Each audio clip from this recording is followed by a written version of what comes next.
Well, good evening, everyone. I'm so excited you're here. I'm glad we have some introductions. I also built some introductions into the slideshow, so we'll skip the slides. But really, on behalf of everyone who was involved in putting this together, we're really thrilled you're here. I was hoping for 5, but I was, expecting 50, and it looks like, we might be close to 50. And I truly want to thank you, just on behalf of everyone who puts this together, the family who we're going to honor tonight and tell their story about their family restaurant downtown, and all the businesses that have been in Placentia over the years. It's really, and you know this if you live here, Placentia is a gem, and a lot of people don't know it. And our job, I think, this year for the Historical Committee is just to share with you what we've done in the past as residents, as business owners, as workers, as students at the local schools, and just share with you a little bit of how Placentia came to be. So I'm really nervous, but I'm really excited. And having done all this research, I'm also really hungry. I didn't get to go to this restaurant. I didn't live in Placentia at that time, but from everything I've read and all the pictures I've seen, it was a great place. And tonight we hope to honor that. So let me get us started. This is a picture of downtown. If you haven't seen it, it's not downtown. Today it's downtown. It was the town in 47, and this is where the people in our area would come to do their business because for whatever reason, today we travel by car and we go everywhere. But back then, a lot of people really stayed local. So if they didn't have to go to Anaheim, they wouldn't go. If they didn't have to go to Fullerton, they wouldn't go. And once we built our little commerce center in Placentia, a lot of our locals who were out in the ranches that way and that way all around us would stay here and do their business here in Placentia. To people like me, years later we call it downtown, old town. But I know some of you said to me once, I was there when it was Newtown.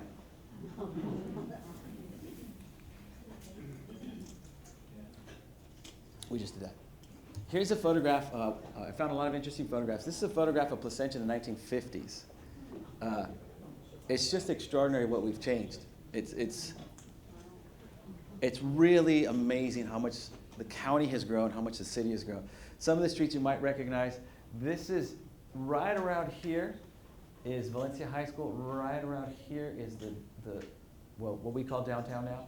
And everything is all the farms and everything that was here in the 50s. So it's pretty extraordinary that even as late as the 50s, we were still a small, little place. Is Imperial Highway on there at all? I'm sure it's there, but I don't know how developed Imperial Highway was at the time. Yes, Imperial Highway is that long stretch on the top? Yeah. At the top, going across the picture from left to right. No, that might be where Yorba Linda Boulevard will be. Yeah, Imperial or will be, is yeah. In the mountains there is Tri-City Park. Yeah. And tonight, our goal tonight is to give you a little bit of the history of Placentia, our downtown Placentia town site, and a glimpse into just a little of the Spanish and Mexican past. Not a lot, but just a little bit of the past. And really to learn the story behind the restaurant. The El Rosal family, we're very fortunate to have 2 members of the original El Rosal family. So to my left, to my right, to your left, we have Nina and Beatrice and some of their family members, and they're daughters of the original family that started the restaurant downtown. Here's a photograph taken 1920s approximately of the new town. This is Santa Fe and Bradford Avenues looking west. Some of you have seen these photographs, I know. Many of you have not. But it's really cool how basically the same shops are still there. They've just, ownership has changed, but it's the same structure. You might recognize some of these buildings. This one here is right at the corner. This would be the Tlaki Paki. And then everything else going down that way. So it's kind of cool. And what I want you to notice is way back here, there's hardly anything there. No 57 freeway, no Kelsey Fullerton, just groves and open country. And the old cool cars. I wanted to introduce the Historical Committee, but that's already been done. But I also included a really cool picture. This is Golden Avenue, 1961, or what becomes Golden Avenue. Yeah, not anymore. But still, it's 61, and it's still that open in 61.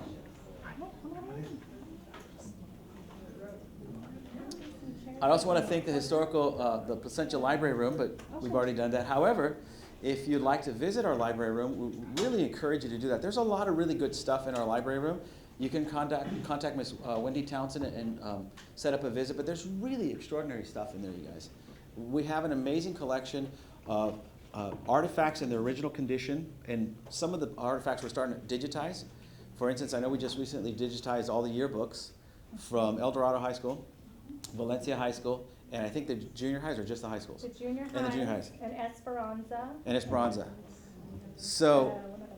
all the yearbooks are available for you to look at, all the old photographs, which is really cool. And I think that's one of our other goals, long-term goals, is we have a lot of really cool stuff in archives, and people my age and older love archives. We love going down, long library corridors and grabbing stuff off a shelf. But if you tell a young person that, they just look at you like, is there an app for that? Is that on my phone? Because if there is no app, I'm not interested. So those are some of the stacks that we have in the Placentia History Room. We just encourage you to get involved. I just introduced Beatrice and Nina, but this is a photograph of, if you went there, if you ate there, you'll recognize where that is. Yeah. That's the parking lot of the family restaurant. So in getting this lecture series ready and getting tonight ready, I ran into so many people that when I started asking questions about this old place I'd never heard of, by the time I got here it was gone. And almost everyone I talked to was, oh yeah, El Rosal, yeah, at the end of the street, man, just over the train tracks. And I finally got a picture of it. And this is was here in Placentia, straight down Bradford. As soon as you crossed the railroad tracks, headed south. It was just to your left, next to, pretty close to the Ontiveros. Boys and Girls Club is there today, but it was the right next to the Ontiveros home, basically, just a few doors down from the Ontiveros home, the original Adobe. This is a lecture series that Wendy mentioned earlier. I'd like to highlight a couple of these for you. October 5th, we're going to have a lecture in this room. It's called Placentia Spooky History. So you're going to learn a little bit about the ghost stories or supposed ghost stories that are in every small town, and Placentia had some. November 2nd, we're going to have a salute to Placentia's veterans. One of our members of the Historical Committee is preparing a lecture for you on some of the men and women who served in our city through the various wars from World War I up to recently. Our fourth one is going to be December 7th, Fighting Over the Streets, How Placentia Got Its Shape. One of the things that really confused me when I first came to Placentia about 11 years ago now, if I look at a map of most cities, yeah, it is a little disorganized because cities are disorganized, but when you look at Placentia, it's got angles and lines everywhere, and there's a very interesting story about how all those streets were added and taken away mostly. And there's a story behind every street that we used to have. We used to extend from Placentia all the way out to just past Cal State Fullerton.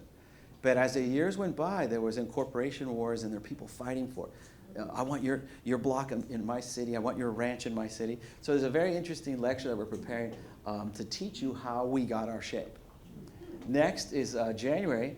We have the house that Bradford built. Someone is prepping a lecture on the Bradford house, and if you've not been to it, it's straight down Bradford Street. Excuse me. Yeah. Across from the, I'm just trying to think. I'm all confused now. Just north of Yorba Linda by the subway and the Walgreens, right behind it. And for years when I lived here, I drove right past it. I didn't know anything about it until my kids went to 3rd grade. And they went to Morris, and then I went on a field trip. Like, oh, this is here? So we're going to teach you all about the Bradford house, the Bradford family, how they built the structure, why they built the structure, kind of their connection to the city and the citrus industry. And it's really a really good topic. And then the last one, I really don't want to forget this one, is February 1st, in honor of Valentine's Day, we're going to do Love Connections. Because Placentia was so small for such a long time, and there were so few people here, just before the turn of the century and right at the turn of the century, a lot of the families know each other, and a lot of the families are married. So you'll see a very, very Spanish person's name with a very, very German name. So a lot of the streets that you know, a lot of the people that you've heard of in Placentia, not all, many intermarried. So we call this one Placentia Love Connections, and we really hope you enjoy that one. Here's a picture of the Civic Center where we are. And again, I just want to point out some of the background because it's extraordinary. This is 74. when they had just opened up the Civic Center. Look behind the water feature. There's no homes, no condos, no nothing.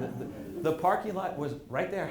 2 rows and then orange groves, which is really, really cool when you think about it. This is 1974. I mean, you know, Star Wars was about to come out a few years later, and Placentia is in the middle of a big, you know, metropolitan area, and it's still kind of small. Here's a Placentia welcome sign, and I tried really hard to find out where this was. If someone can tell me, if you lived here in the 70s and you kind of remember, let me know at the end of the presentation. I just couldn't find out where this was, but I thought it was a cool little structure. We can't quite tell by the buildings in the back if they're homes, apartments. You know, we're not quite sure, but it's a cool old sign I wish we still had. Yeah, I just can't. But if you remember, let me know, because I'd like to add it to our presentation. So now let me give a little bit of an outline of what I plan to do this evening. And depending on time and your interest, I really want to go through and give you like a basic background of kind of how this whole region came to be. Indian period, Spanish period, Mexican period, and really get into the development of downtown. So for a long time in this area, we did have Native Americans. And I'm not going to get into too much detail about the Native Americans, but compared to other regions of the Southwest, compared to other regions of the United States, there really weren't that many. We did not have advanced structures. We did not have big cities. But they estimate about 1,000 Indians may have lived in this part of Orange County. And when the Spaniards first traveled through here, they were really impressed at how, not carefree, but almost carefree the Native Americans were, because they expected to see big cities like Mexico, you know, Tenochtitlan, the Inca down in Peru. They really wanted to see big civilizations and big structures and big cities and commerce centers. And when they got here, you know, maybe 1,000 or more Indians, and they were really living off the land, except for today when it's really, really hot. Compared to other parts of the country, the weather here in Orange County is great. I mean, except for today. So a lot of the Native Americans really didn't have to build much. They didn't have to plant much. They just kind of picked things off the trees and ate them. Or they went out to the coast and they got fish, unlike other places that had big cities. This is a possible structure. It's a recreation. It's in Los Angeles. But it's kind of like what we used to have around here. Very, very similar to what they used to use. No pyramids, no big structures, but they built a structure based on the plants and vegetation that was available in the area. And that was a very common plant, the reeds. And they basically built tiny little structures, and they had very few possessions because, you know, in Southern California, you know, it's good here, even back then. This is a map, a partial map of the coast a long time ago when the Spanish first traveled through here, and they set up a lot of missions. And as the Spanish did, the Native Americans or the Indians would come to the missions, and as Spanish we would rename them according to the mission that they were closest to. So although we are in this picture, we're way down here, right? This is Los Angeles County. Although we're way south of the mission, our Indians are considered Gabrielino because they were closest to the mission San Gabriel. So we call them Gabrielino. They call themselves Tongva. So if you know the map, San Juan Capistrano is right about here. So some of you I've talked to before the presentation, you said you were Juaneño. And when I was in high school, I was saying, well, what's a Juaneño? You know, fast forward 30 years. Juaneño Indian people were named after San Juan Capistrano, so they're called Juaneño. And Luiseño after Luis. So depending on where they were on the map, we renamed the Indians according to the proximity to one of the missions. And I just wanted you to see that. This is an old picture, or I guess this would be in a magazine. And it shows, not quite accurately, but sort of accurately, the trail that the early Spanish blazed through Southern California. And it was a very tough road to travel because there was no road. And a lot of the Native Americans just stayed where the water supply was, they stayed where the food was. So they would see these Spaniards trekking through all these difficult paths and trying to figure out, what are you guys doing? And then, we discovered you. I'm like, no, we were here. We discovered you. So because the Spaniards wrote, and because the Spaniards kept accurate records and more detailed than the locals did, our understanding as Southern Californians about the West in California is based on what the Spanish priests wrote down in their journals and their diaries. And this is just a little replica of the path that they took all the way up to just past San Francisco and set up the mission system. And you'll see Fullerton's marked here. I couldn't find one that said Placentia, but wherever Fullerton is, there we are. But I'll explain to you how part of Fullerton was us for a long time until they left us.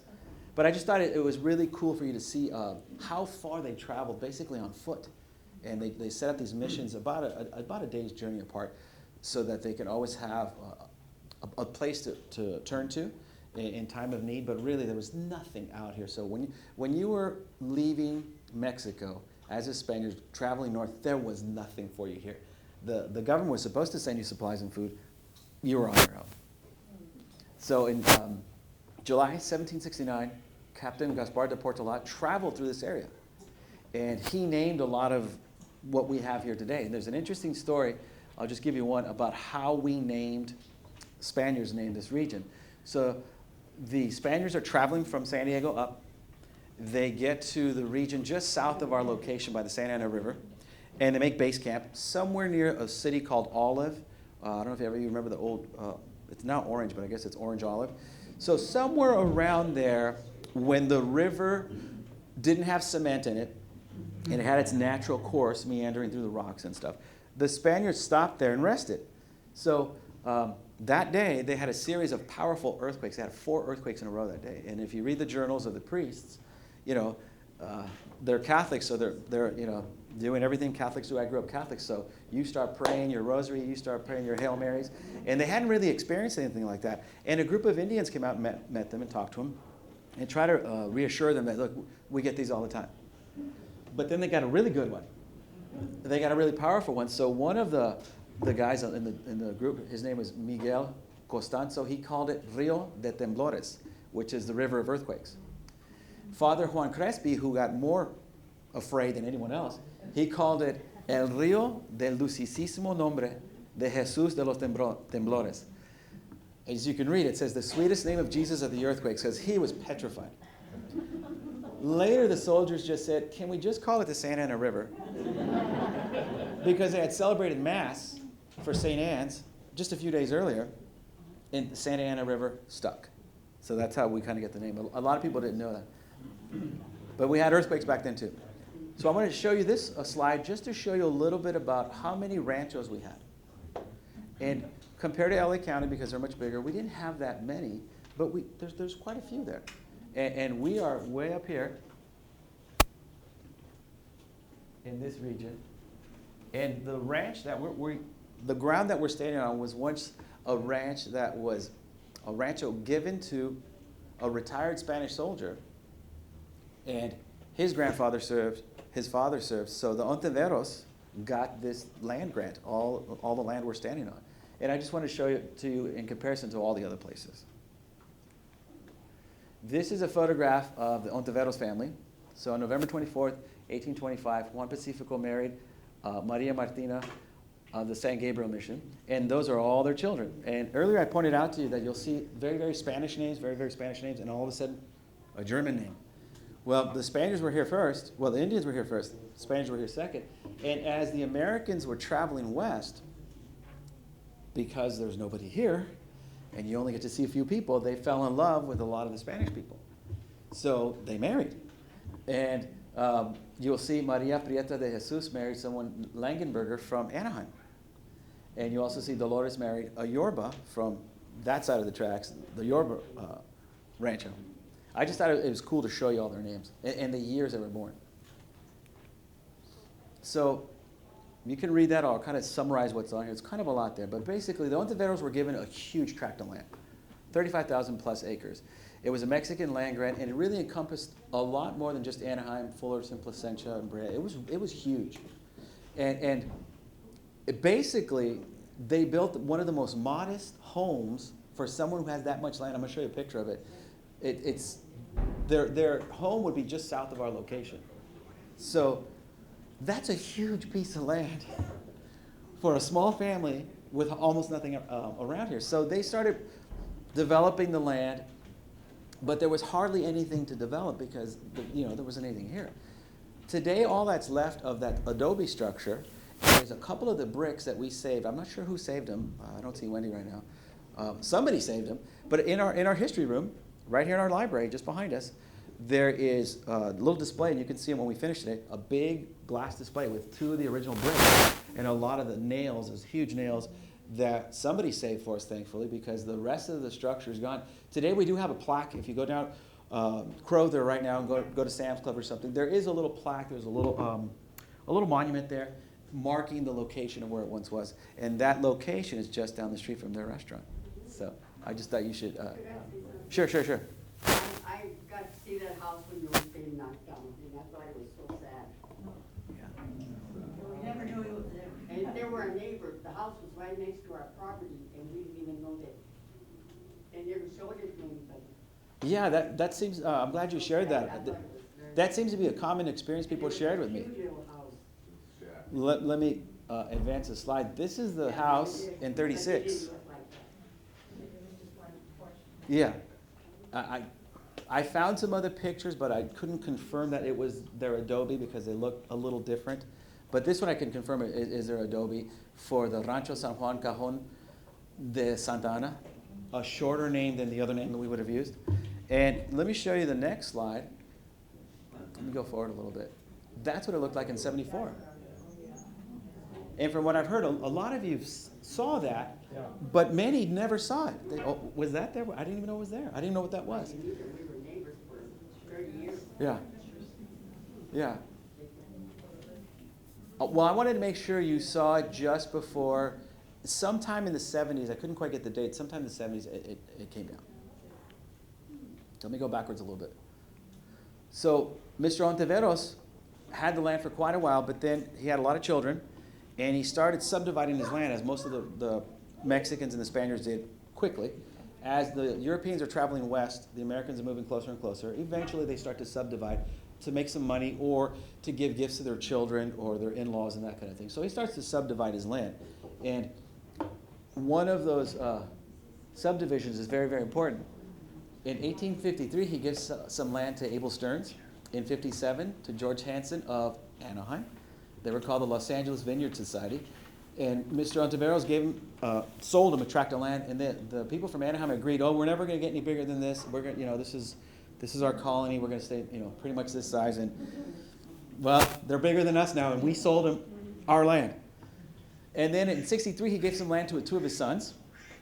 Those sons later, in 64, sold their land to Augustus Langenberger because he had married their sister. And probably the most important land sale was 1865. Daniel Kramer purchases some land. So very quickly, you can see the years, kind of tick away, and they start to subdivide their land.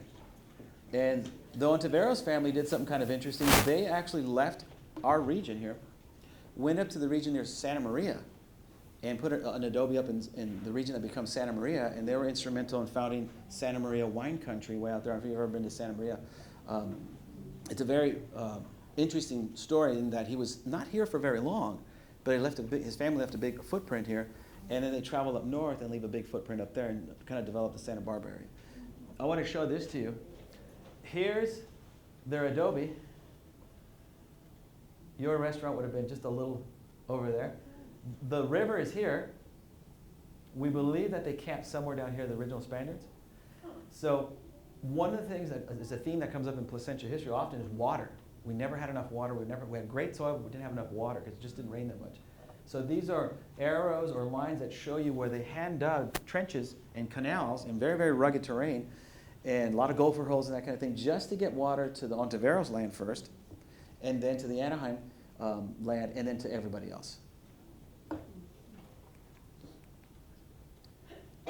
I'll just kind of skim through that. You don't have to read that. Basically, it says what I said. They started to plant stuff. They really didn't need to plant that much. They had a lot of cattle around here because you can just pretty much open the door, let the cows go, or the cows go. They didn't have that many natural predators, so in the age of the Spaniards, this whole area was covered with cows. Just they didn't have that many predators, but they started to grow some crops, but not too much, not like they did up north. Yes, sir. Martin, a water picture, they brought water from further up in the Corona area down Yep. through canals to Tri-City Park.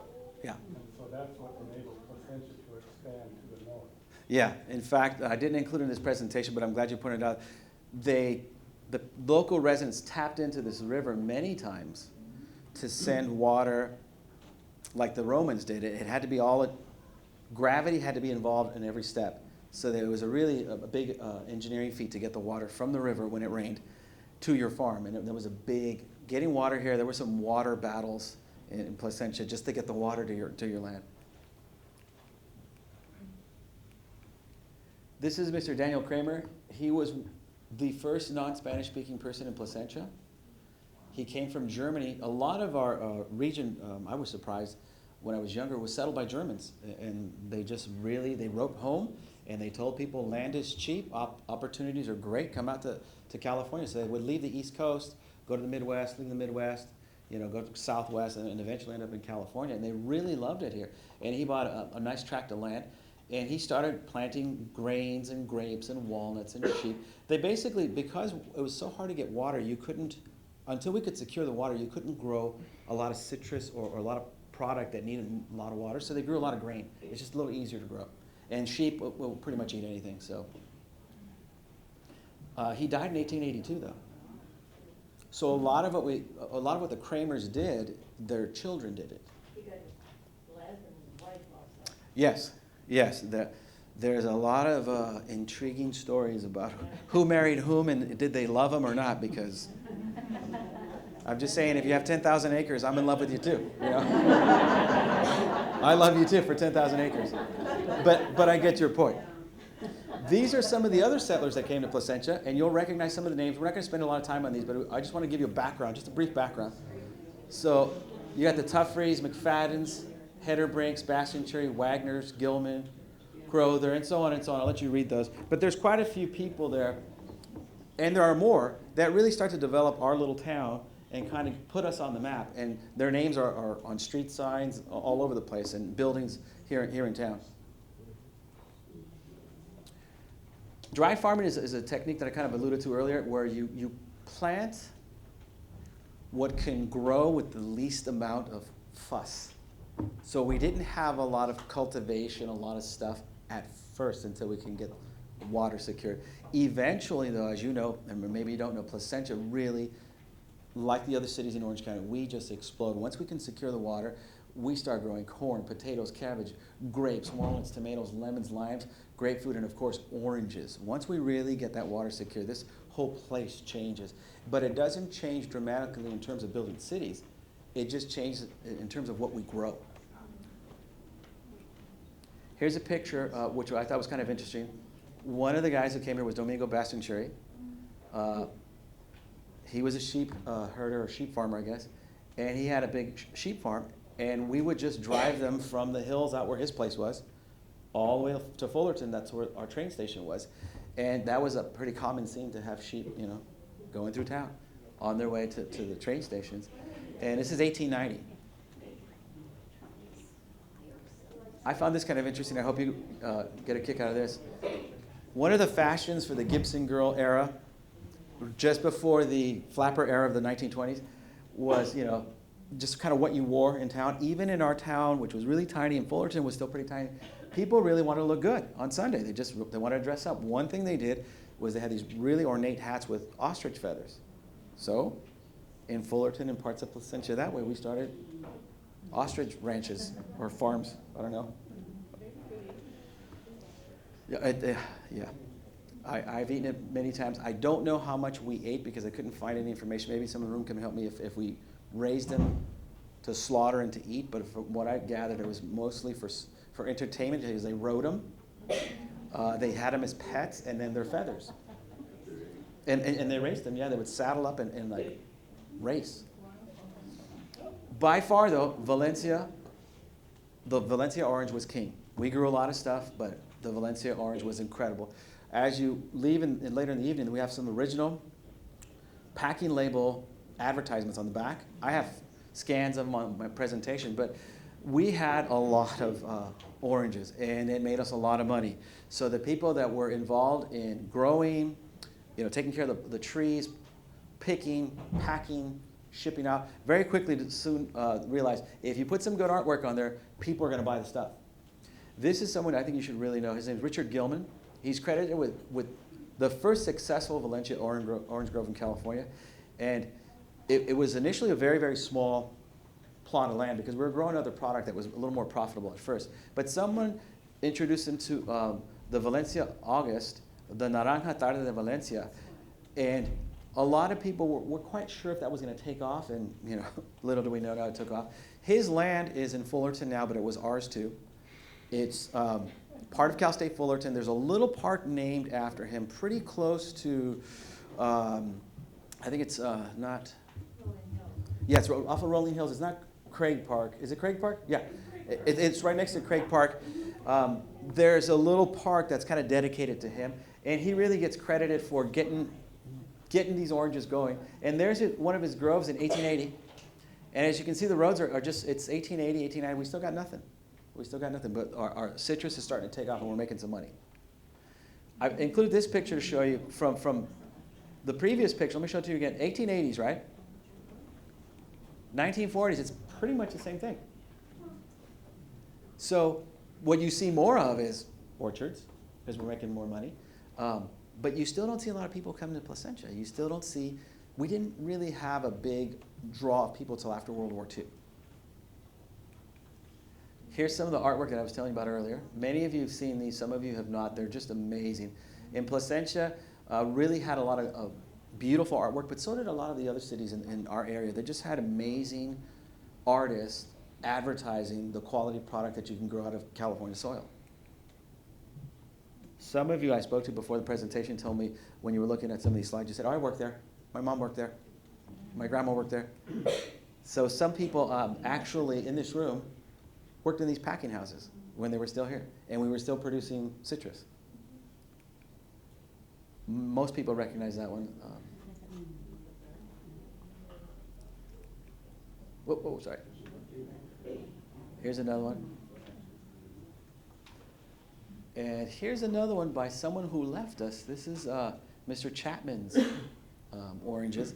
He used to be with us, but then he left to Placentia. There's a story behind that. Hopefully we'll give you that story where we talk about how the streets, how Placentia got shaped. But yeah, he developed, Mr. Chapman was very instrumental in helping Fullerton primarily get started, but really because it's so close to Placentia, it really helped Placentia and Fullerton. He was a pioneer in so many different parts of the citrus growing industry. It's just incredible what he did. Uh-oh. Here's another one you've probably seen. I think I'm losing battery power. So here's what happens right around 1900. We've got a lot of farmers now. People are getting really excited about Placentia. We're growing a lot of product, making a lot of money. But someone asked, well, what should we do with all this fruit? Because up to now, we would have to haul it by wagon up to Fullerton, by horse or by mule. And it was doable, and we can do it, but you saw the condition of the roads. If you've got, pounds and thousands of pounds of oranges, and you're cranking these things out, every couple of weeks, you're just loading up cars, well, you got to find a way to get them to a train station. So someone started saying, well, why don't we get our own train station?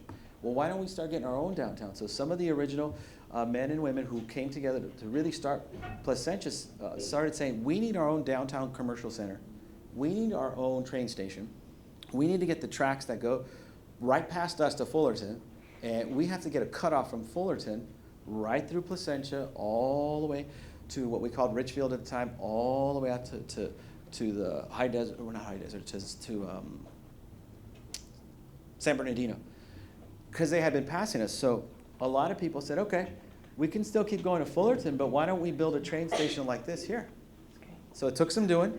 We had to convince a lot of people, and we had to encourage people to sell us their land so that we can make the right-of-way.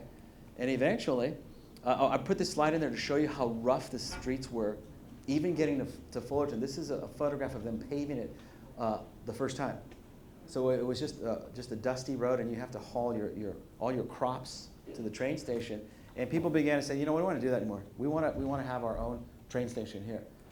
So Mr. Bradford and many others got together and said, okay, we're going to do something about this, and we have to really come up with a good strategy. So they did. They worked on it for years, and they really wanted to develop the downtown. So in 1910, Mr. Bradford and other leaders persuaded the Santa Fe Railroad to run the tracks through this area.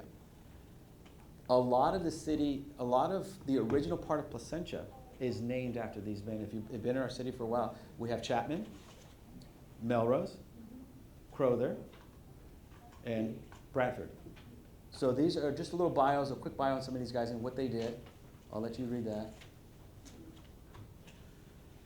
And you can see that he was connected to Anaheim as well. A lot of our residents in Placentia were connected to Anaheim and Fullerton. This is Mr. Crowther on the left.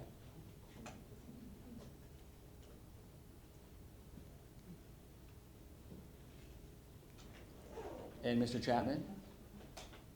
He was very instrumental in a lot of things in Orange County. Chapman University, Chapman Street, just quite a bit, and throughout the world, really. All right, so here we are, 1910. We're about to start our downtown. There's our train depot. As you can see, there's nothing there. We don't even have a town. But the train's coming. So we finally got the train, and now we start to develop that whole little area that we're all familiar with if we go eat at the restaurants downtown. So here's a photograph much later. I couldn't find any more photographs from around 1910, 1920. I didn't find too many, but here's one of Santa Fe, 1947, looking west. Now you might recognize some of those shops from some of the old photographs that are available, but look at the old cars, and look how there's nothing there. It's a town. We're getting there. And there's a theater that showed Spanish movies. Yep. And here's looking east, northeast on Santa Fe, 1947. Some of you recognize the Bank of America. And it used to be a Bank of Italy, and it used to be a Bank of Placentia. But the structure's still there. We did a food tour a couple months ago, and if you travel downtown, you can see all the little plates that honor the building as mark it as a historic building. But I thought these were really cool photographs. Here's a Bank of Italy in 27. The guys are standing in front of our fire engine, right? 1927, wow. And now I'm going to show you some of the other things that develop in the downtown area. And then we're going to get right into our El Rosal presentation. But here's a library in 26. It's a beautiful little library. If you haven't gone in there, you really should go in there. It was designed by the same person who designed the Los Angeles Public Library. And if you've ever been to see that old, beautiful historic building, the same person who put that building together gave us a small diet version of that structure for us. And it's really a beautiful building. This is a much later picture, 1970s, but it's our original city hall built in the 40s. And it was built with WPA money, Depression era money. These were projects funded by the state government and the federal government to put people to work. So people were going back to work, and they were building our downtown. Here's a Kramer building, built in 1914. I could not find you a nice old picture of the Kramer building, but it's still in use today. This is, as you head south on Bradford, right when you get to the corner of Santa Fe and Bradford. Yeah, in fact, yeah. Plaquemine Pocky would be here. Yeah, yeah. It's a market now, yeah. Yeah. If you haven't shopped downtown, shop downtown. And here's a picture of the Placentia Union Grammar School in 1912. No. Some of these buildings were built, rebuilt, burned, rebuilt, burned, gave up on it, built a new building. This is one of them.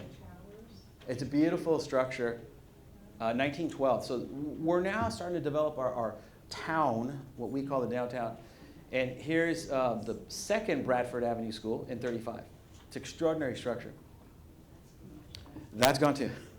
But that's why we're here to honor what we used to have. But just beautiful structure. Here's Santa Fe and Bradford Avenue looking west. I showed you this picture earlier, but I thought I'd show it to you again. By the way, that's Plaquemine Pocky in there, as they automobiles. You can see the Model T going. Yes. in the store. Yes. John wanted me to point out that this was a Model T auto shop in here. The Tlaki is here. The newly restored, I don't remember the address of the building, but the gentleman is here who helped restore the building. It's, if you haven't been to downtown, you got to go to downtown and look at the. Post office was right in the corner. Yes. If you turn or go ahead. Go ahead. Yeah, years ago, our post office used to be right in the corner. Yeah, and in fact, a lot of the shops moved. The building stayed the same, but the post office would move, the newspaper would move, the telephone station, telephone exchange would move, City Hall would move. The buildings were there, but a lot of the shops just moved. It depended on their need. So the second building next to the Tlaki today has been, the exterior of the structure has been fully restored to look like it did in the early 20s. Now I'm going to show you a few packing houses. As you know, we used to have 5 beautiful packing houses. We had 2. We have 1. We want you to go visit the one. This is the Mutual packing house. I have a few shots of it, not many. This is the interior of the Mutual packing house where we used to pack the citrus that had just gotten picked, run it through the whole process of cleaning, sizing, sorting, and they would grade the fruit to different calibers, and then they would ship it according to the type of fruit it was. This is 1940s. That's the front of the structure, the way it used to look. It still pretty much looks the same, but there's another business there. There's several little small businesses within that big building. This is the Bradford Brothers packing house that is now gone, but it's also right just off the center where Bradford and Santa Fe kind of meet, just behind that near Crowther. This is a close-up of 1950s of one of the machines that was used to clean the citrus. And I was talking to some of the people involved in this. The faster you picked in the fields and filled your bag, the more money you made. The faster you helped pack, the more money you made. So it benefited you to work really, really fast. And you made more money, but that's hard work. It's really, really, really hard work. This is a much later picture of 1971 when Placentia got its All-American city status. So that's kind of the first big part of our presentation. Now I want to get to why we're really here. Let's learn about the El Rosal restaurant and the El Rosal family who put the restaurant together. So it was established in 1969 for the second time. It's at 140 was at 140 East Crowther, and there's an exterior shot of it. And we were so fortunate to have Beatrice and Nina. Can you just wave so everyone can see where you are? These are 2 of the daughters. If you've eaten there, if you remember the family, these are 2 of the ladies that, as you hear the story develop, they really came together when times were tough as a family, and they were really young in the 1920s, and they basically, out of necessity to kind of survive, created this restaurant that you all enjoyed.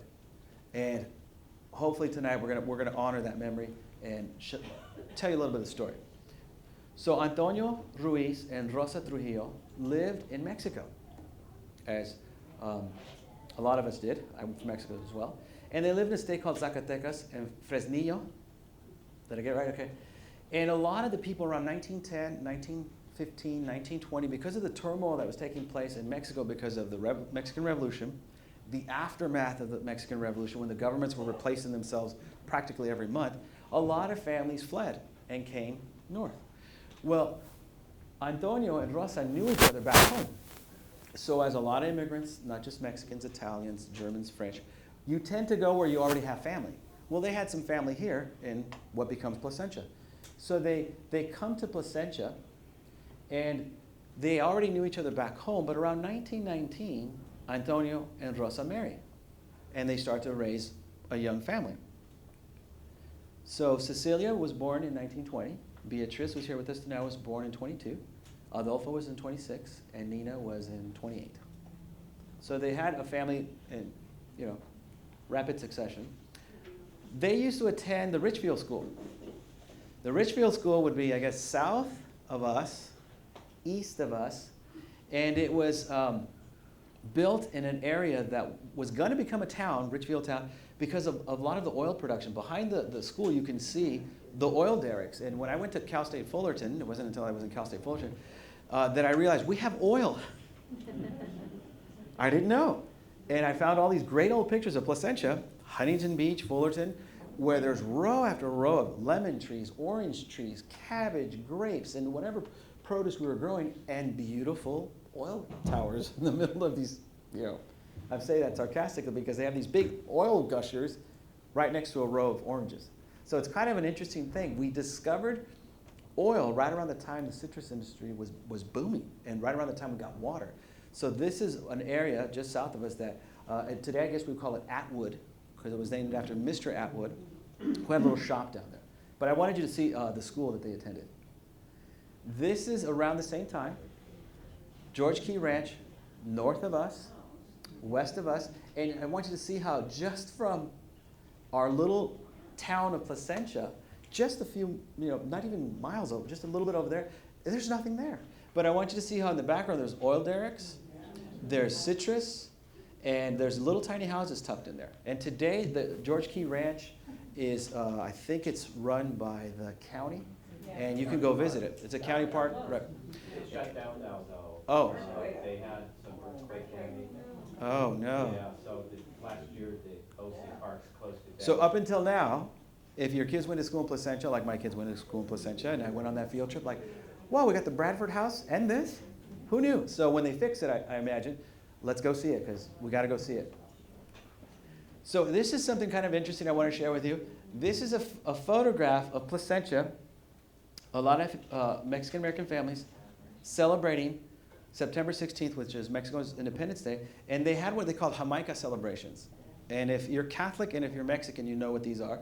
If you're not, basically it's a way for the families to get together around their local Catholic church and really celebrate Mexico, but really celebrate family and get together and at the time do a lot of fundraising for the churches, because like a lot of the churches that were established here, we didn't have anything.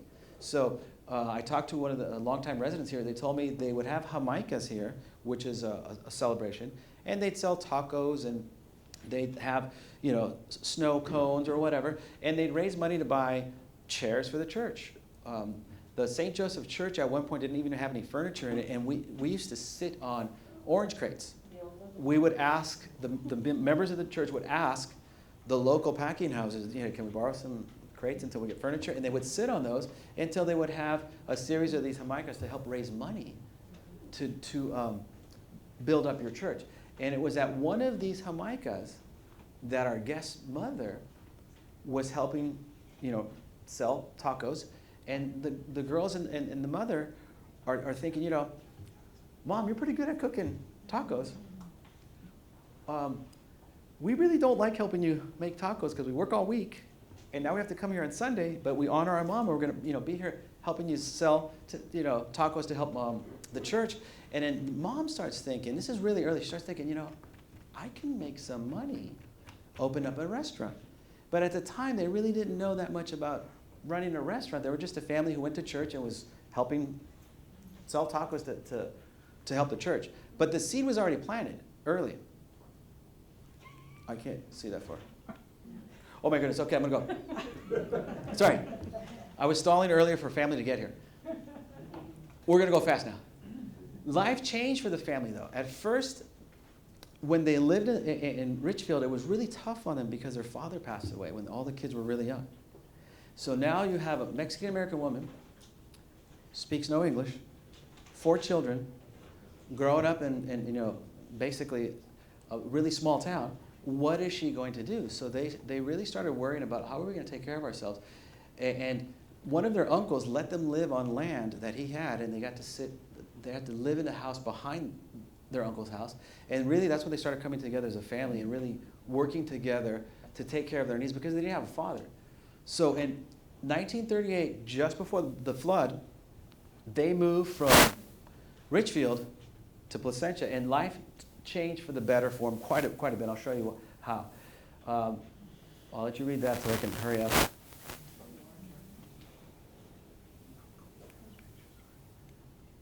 This is another shot of downtown. When they were growing up and their father passed away, it was really tough. There was a financially real struggle for them. But when they moved to Placentia and they got a home near Santa Fe, they ran into a couple of people who really encouraged them. And this is one of the phrases that the lady shared with me. So, in the 20s, in the 30s, it was rough. But once they get to Placentia proper, they meet quite a few people who encourage them to go to school, encourage them to work in the packing houses, encourage them to buy land. And they bought their land in the 40s. It's an amazing story. It's right around the time of World War II, just about the attack on Pearl Harbor. She's a widow. She's got kids to take care of. And she's working and saving her money, and she sees on one of her breaks, Rosal, their mother, sees this. Across the street from the packing house where she was working, they're clearing an orchard and getting rid of this orchard. So she gets the idea, well, I can make tacos. Miss Knotts can make fried chicken. I think I'm going to buy that piece of land. So she buys the land for $1,000, which was unheard of for a young woman, 4 kids, buys land. But now she needs a house. Well, she found a house out in Yorba Linda. They had an orchard they were getting rid of, and they had a house there. It's World War II. You can't buy materials because everything's rationed, so they have the Talbert family of Westminster, the Talbert family that we named the street after. They had a moving company. They move the house from Yorba Linda to the lot on Crowther, and they build their house. And the house is in rough shape for a while, but they spent a couple years having the carpenter go in, and every time they go work at the packing house, and give their mom their money, and they would pay the carpenter. And I think they told me it took about 2 years, but it felt like it took forever. But finally, they had a really decent house, their own land, and things, were starting to get better. But right around this time, they're starting to graduate from high school, going off to college, getting married, and they're really starting to worry about their mother. What are we going to do with mom? So mom thinks, well, I can make tacos at the Jamaicas to help the Catholic Church. Mrs. Knotts can make fried chicken. Why not? So around the late 40s, they start to fix the front house to make it a restaurant. But now they got to live somewhere else. Right around the same time, their neighbor was getting rid of a house. So they had another house moved from their neighbors, Joe Raya and their family, over to the back. So now they move to the back, fix the front, and mom opens up the business. And at first it was tough going, and it was really hard for mom. The girls were growing up, and she was doing a lot of the work on her own. And one of the daughters, Nina, helps her with the books and goes over the books and says, you know what, Mom? We're not making any money. We really got to do something about this. And Mom really gets worried. So what happens is they move to the back of the house, lease the restaurant for a few years. And several businesses go through there. Some of you recognize the other businesses. There were other families that ran the restaurant, leased it from them for quite a while. But then after a while, the business really got run down. So the sisters and their husbands get together and they say, we really got to help mom. She's going to lose the property. That's how bad the front property was. If we don't help her, she's going to lose it. They're going to condemn the place. Fire department's going to condemn it. So they got together, they invested their money, and they decided, let's give it a go for a second time. Let's save this building and open up a restaurant. So they do. They all pull the resources together. They clean up the front of the house that was another person's restaurant, and they open the restaurant for a second time. This time, the whole family's involved. They ran different shifts. The ladies would work the morning shift and the day shift. Their husbands, who were already working in their professional fields, would come in the evening and help run the kitchen and wait on tables. So now the restaurant's starting to pick up. But something happens. I'm going to skip a couple of these pictures. I mentioned that already. This is a picture of Placentia in the 60s. I'm just going to go through quite a few of these real fast. So around 1965, the fire chief comes in when they're starting to rebuild the place.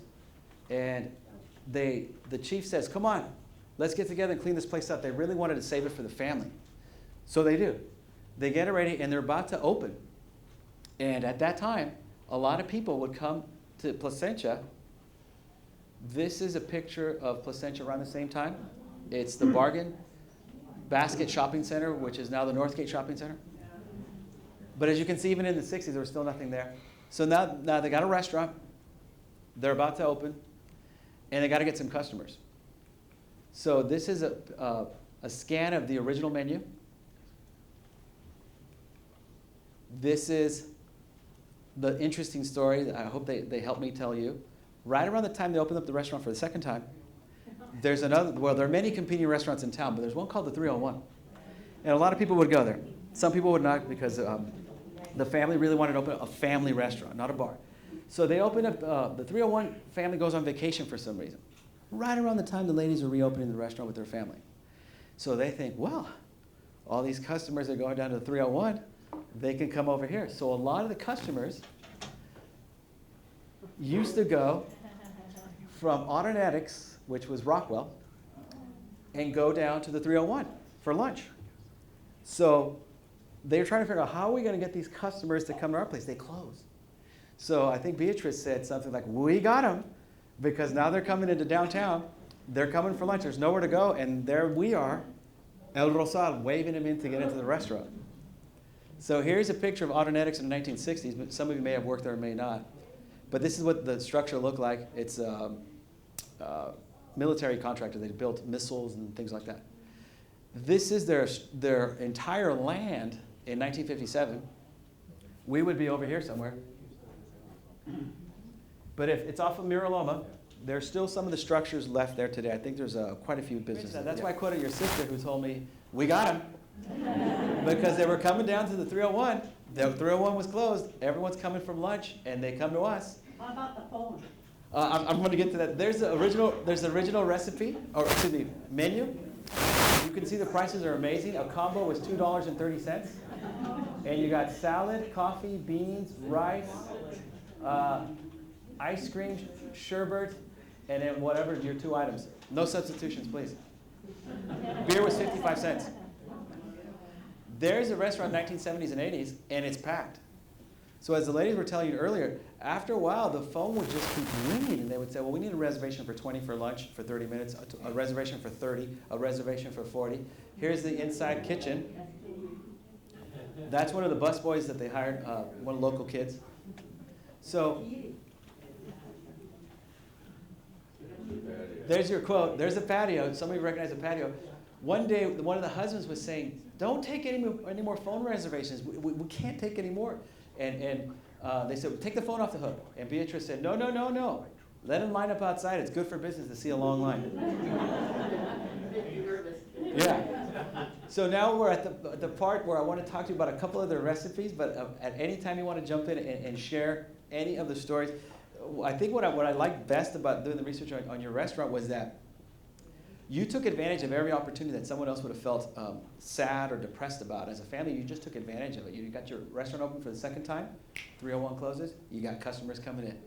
You hired a lot of the local kids. Here's what happened to them.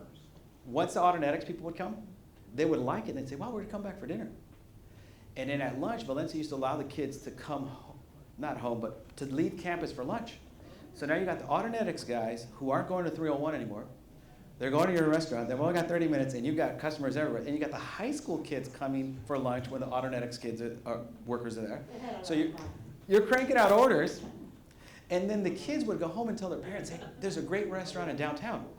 We want you to go check it out. It's a new place. And the parents would say, oh, we don't go past, we don't go past, that's on the other side of the tracks. I'm not quite sure. And it's, oh, no, don't worry, it's a family restaurant. So now you got El Dorado staff, Valencia staff, Valencia teachers, El Dorado teachers. You got Cal State Fullerton, bus drivers, kids from high school, and Autonetics all going to their restaurant. So here's a couple of the dishes that we were able to kind of try to get you guys to remember. They had a pico de gallo and chips, and you might remember this. I don't know if you do. It was, I tried to get us a recipe, but this is as close I can get. It had tomatoes, we know that, white onions, chile güeros, and oregano. It's basically a little, like a pico de gallo and chips. Today we would call it salsa and chips. And that was one of the most popular things. People would just come in and ask for more of the dip. They just really wanted to get the salsa. Then they also had, the burrito special. Some of you, I talked to you before, and you talked to me about the burrito special. They would call it red top and cheese. It was created by Bill one day. He was hungry. This is the way that they share the story with me. And he just started putting things together in the kitchen. And he got the basic chili con carne recipe, tortilla, added the beans, added the rice. He basically made his own wet burrito, and he loved it. And then someone saw him eating it and said, whoa, I want one of those. And someone saw them eating that. And pretty soon, they invented the wet burrito, and now, well, not now, back then we called it RTC, red top and cheese. So if you remember eating there, that's what we called it. And I talked to the ladies, and they said, one thing, Martin, you got to tell them, we only use Longhorn cheese. You can still get this brand at Stater Brothers, I found out. It melts the best. It tastes the best. It was the best cheese they had, and customers loved it, and they loved it. They also had chili rellenos. And if you ate there, you know how good they were. And they used Anaheim chili, Longhorn cheese, and egg whites. And they would basically get the chili peppers, clean them, roast them, and then, deep fry them. Deep fry them and then stuff them. And they put an egg wash on them and pan fried. And some of you had them, and they were really, really good. I wish I could have had them. Then they also had the chili con carne. And that's kind of a basic recipe. Anaheim chilies, Oneto chilies, red New Mexico chilies, pork shoulder, tomato, onions, and garlic. And they would let it cook and cook and cook and cook until it was just perfect. It was just falling off the bone. They also had Excelsior ice cream of Santa Ana would deliver sherbet, lemon lime, pineapple, vanilla, and a few other flavors. And they I think I talked to Steve Fischel in the back. He told me he remembers going there. And he loved the meal, but he loved the dessert. So that kind of concludes my part of the presentation. I'd like to turn it over to the ladies if they'd like to come forward and answer some questions. We have some microphones we can turn on for them. We kind of come to the end of our presentation. I think I spoke too long. Your family history impressed me because you took a really tough situation, losing your father at a very early age, just before the Depression, with your mother who spoke no English, at a time when women didn't really have the kind of freedoms and liberties that they have today. And your mother got you guys through school, bought property, had a house moved during World War II when you couldn't even get materials for a house, had 2 houses refurbished, opened up a restaurant, and took what could have been something just very tragic and that could have held you back as a family, and you just pulled together. And I just want to honor that and tell you, I'm impressed with the way you guys pulled together as a family for so long. She also had an oil well in her property. Oh yeah, tell us about that. She sold the property, she kept her lease. She was very smart. So she sold the land, but not the rights to the oil. But she kept the oil rights. Okay, and the last thing I want to mention to you before somebody have to go is the cooks were amazing. We talked a lot about in private. We met several times, and I have like 5 hours of interviews on tape with them, and they said their cooks were amazing people. They really helped put the restaurant on the map in terms of the food they served, how they prepped it, how they served it, and that was like the cornerstone of why all of you went there. And there's an interesting story. I want to share it, and I'm going to turn it over to you. Their mother was a vegetarian. And you don't see very many Mexican vegetarians. And that's okay. But it's a restaurant that serves meat. So primarily, she ate vegetables. And in fact, both of them told me at one point, they said, Mom used to buy so much vegetables, we thought we were rabbits because we hardly ever ate meat because, we didn't have a dad, so our diet wasn't very spicy, didn't have a lot of meats, but we were healthy. We ate well. And we're wondering, how's Mom going to do, open up a Mexican restaurant with, meats? And they just got really good cooks, and it really put them on the map. And she lived to be 101. There you go. Got to be a vegetarian. She drank a lot of coffee, but she was very healthy. Well, now I want to open it up to the audience. She loved her. Go ahead. I want to let you say whatever you'd like to say. I would encourage the audience to ask questions, make a comment about your favorite memory you have. The last thing I want to ask both of you is, what is your favorite memory of having the restaurant, and what was just the worst that you just dreaded? No, I'm just amazed at my mother, how all along she thought about opening up a restaurant because Well, she accomplished so much. she needed to support herself. And then So we helped her. And all our children helped. When I went to Social Security, I had to go at, when she was already going to be 100. And the lady went through all her papers, because I had to take everything, you know, and she says, my God, your mother did so well.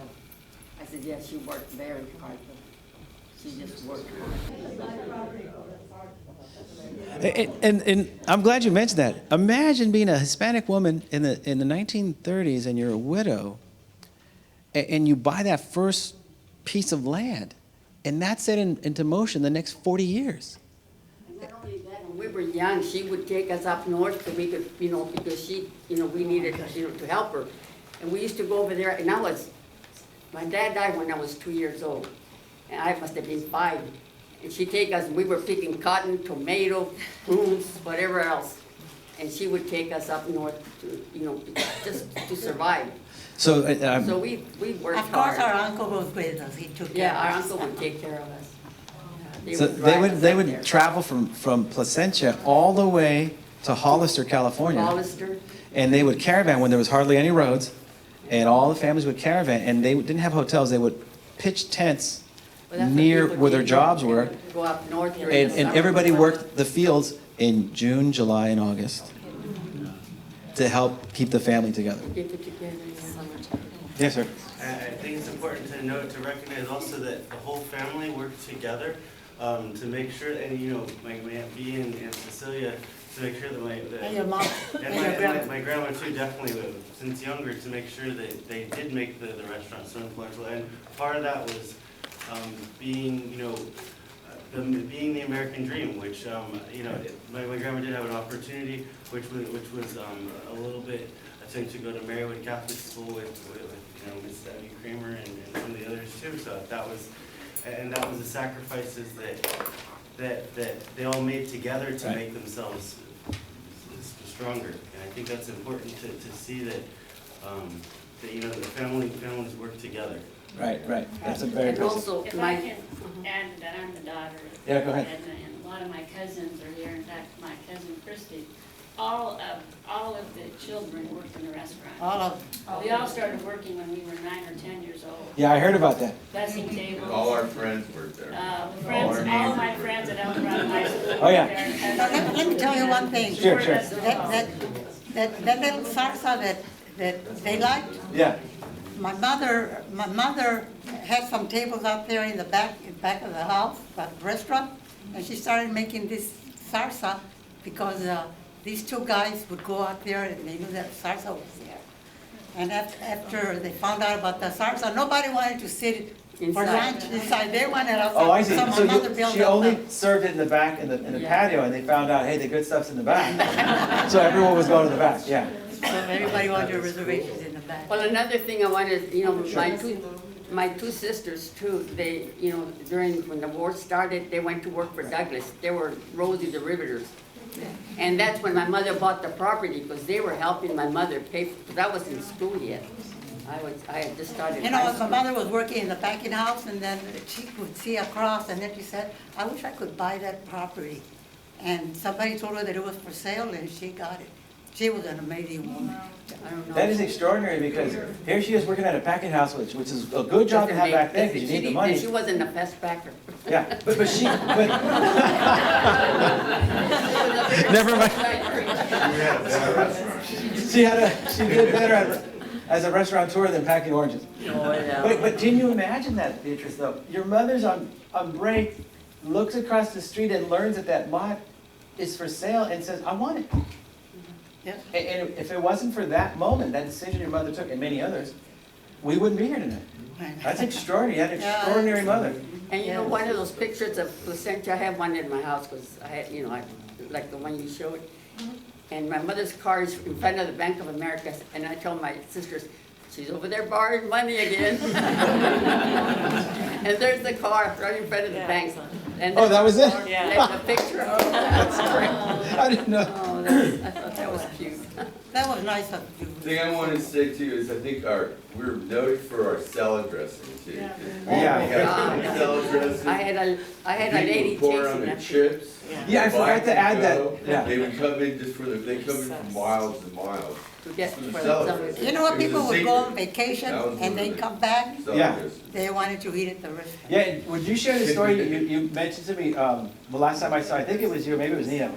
They had, every meal came, every combo came with a little salad, so they made their own house dressing. And tell them the story about that one customer you had, and what you had to do when that one guy would show up. Shall I? If you want. No, this guy used to come in and he loved the dressing. Yeah. So when we see him coming to the window, we take him out away, he just leave one or two out there because he would take them out. He loved it. I mean, we couldn't keep up with it, and I used to be the buyer. So I go to Smart and Final and buy the stuff to make the dressing. My God, I couldn't keep up with it. Apparently it was so good, and some of you had it. And it was They free. put it on, not just on salad. Oh, Everything. I had a lady chasing after, I had gone to Toma, and this lady was chasing me all over the store, until somebody says, that lady wants to talk to you. And she says, oh, could you give me the recipe for the salad dressing? And she was from Oregon, she had moved away. Did you hear that back then? When she was So shopping at Toma I sent it to her. and someone I was tracked her down and nice. said, can I get that recipe? Go ahead, one of you was gonna say something? I tried, you guys, I tried. This is something incredible, because I grew up in the restaurant business, but I also worked for Callender's corporate for many, many years. And talk about service. When these people called in from Autonetics, they called in their order, right? And would fill up the whole front, the whole back. When they got there, they would see their reservation, their food would already be on the table, covered, so that it would stay hot with their beer or their Coke, whatever. We actually walked around with a portable register and collected their money so they would have more time to eat. They didn't even have to move. All they did was drive, sit down, and then leave. And that was the entire restaurant. There was very few people that could really get in as a walk-in. Oh, yeah. So it was service beyond. What Beatrice was saying when she said, we got him. Because the 301 closed and you had better food, better service, better staff, you got him. Okay, would anyone else like to add a comment or ask the ladies a question before we finish? Well, the only thing I'm happy with life is my mother had a good life. We helped her. We did. That was our big day. Oh, Friday night was the busy night. Oh, you talk about Farolito, oh my God, we were not the same. And everything was homemade, everything was, I can't even get my beans to taste like the ones. I asked them about recipes a lot, and we searched for recipes, and we could just remember together what the ingredients were in general, but we couldn't find actual recipes. I was hoping to strike gold. Oh, you have it? You have it somewhere? Okay, somebody does. But I never ate there, as I mentioned earlier. You know what? We love the beans. I didn't like that sweet potato. I love the beans. If I try to make them at home, I put them on a double boiler. I put them in a double boiler, it would work. You know what, Janet? A steam table. Now tell us about the name of the cook, the one that became, he was your dishwasher, and he helped out, and then he became your lead. My mom taught him how to cook, and he turned out better than my mom. And it was Nicolas Sanchez? Oh, he was a good worker too. Nicholas Sanchez. Well, I want to thank everyone for coming here tonight. Let me say a few thank yous before we go.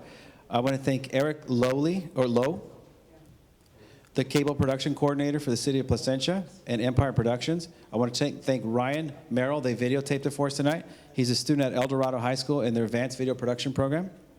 I also want to say special thanks to the Placentia Library for helping us host the evening, the Placentia Historical Committee. I also want to thank all of you for being here. We're so excited you're here. We have 11 more lectures like these, one a month. And before we go, I really want to clap for you and your family, your mother and father, just really putting Placentia on the map when it comes to Mexican food. I'll tell you right now.